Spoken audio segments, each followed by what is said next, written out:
ఎవరెవరో సలహాలు, తప్పుడు బోధకులు, తప్పుడుగా నడిపించే నాయకులు వాళ్ళ మాటలు విని ఆత్మీయ జీవితాన్ని కట్టుకుంటే పర్వాలేదు. అన్న చెప్పాడు, అమ్మ చెప్పింది, అక్క చెప్పింది. రే నైనా వాళ్ళు వాక్యంతో ఉన్నారా లేదా? వాళ్ళు ఎన్ని సంవత్సరాలు దేవునితో నడిచారు? ఎంతగా వాళ్ళ ఆత్మీయ జీవితం ఏంటి కనుక్కున్నావా? వాళ్ళు సినిమాలు చూసి వచ్చినాడా? సినిమా రంగంలో తిరిగి వచ్చినాడా? లోకంలో తిరిగి వచ్చినాడా? పాపంలో తిరిగి వచ్చినాడా? దేవునితో నడిచినాడా? వాక్యంతో ఎన్ని సంవత్సరాలు గడిపాడు? అసలు బైబిల్ ట్రైనింగ్ ఉందా ఆయనకి? దేవునితో ఎన్నాళ్ళు గడిపాడు?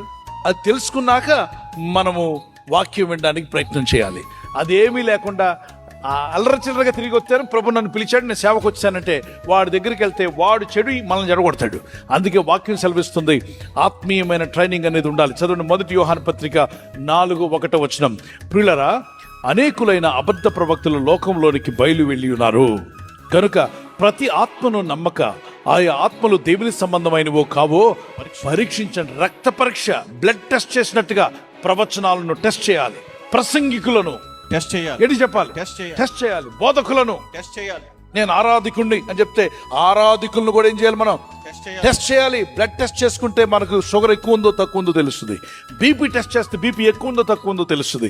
అలాగే సేవకులు కూడా మనం వాక్యం వినే ముందు అసలు వీళ్ళు దేవునితో నడిచిన వాళ్ళ, ఎన్ని సంఘాలు కట్టారు, ఎంతగా దేవుని పరిచర్య జరుగుతుందో తెలుసుకోవాలి. ఇప్పుడు నీ కడుపు ఆపరేషన్ చేయాల్సి వచ్చింది అనుకో, రాకుండాను గాక, కానీ ఆపరేషన్ చేయాల్సి వస్తే ఏ డాక్టర్ దగ్గరికి వెళ్ళి చేయించుకుంటావా? మంచి డాక్టర్ని వెతికి తెలుసుకుంటావా?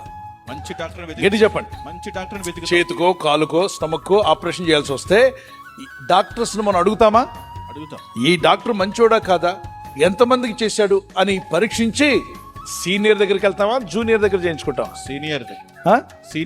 సీనియర్ డాక్టర్ పర్వాలేదమ్మా, మా జోడా చేస్తాడు, జోడా అంటే జూనియర్ డాక్టర్ చేస్తాడు, జోడా చేస్తాడని చెప్పండి చేయించుకుంటావా? లేదు సార్, మీకు ఎప్పుడు ఖాళీయో చెప్పండి, మీరే వచ్చేయాలి, సీనియర్ డాక్టర్ కావాలని కోరుకుంటారు. ఎందుకని? అనేక మందికి చేసి ఆ స్థితికి చేరాడు కాబట్టి అతనికి అనుభవం ఉంది కనుక జాగ్రత్తగా చేస్తాడని. జోడా చేస్తే ఏమగును? Operation success, patient died.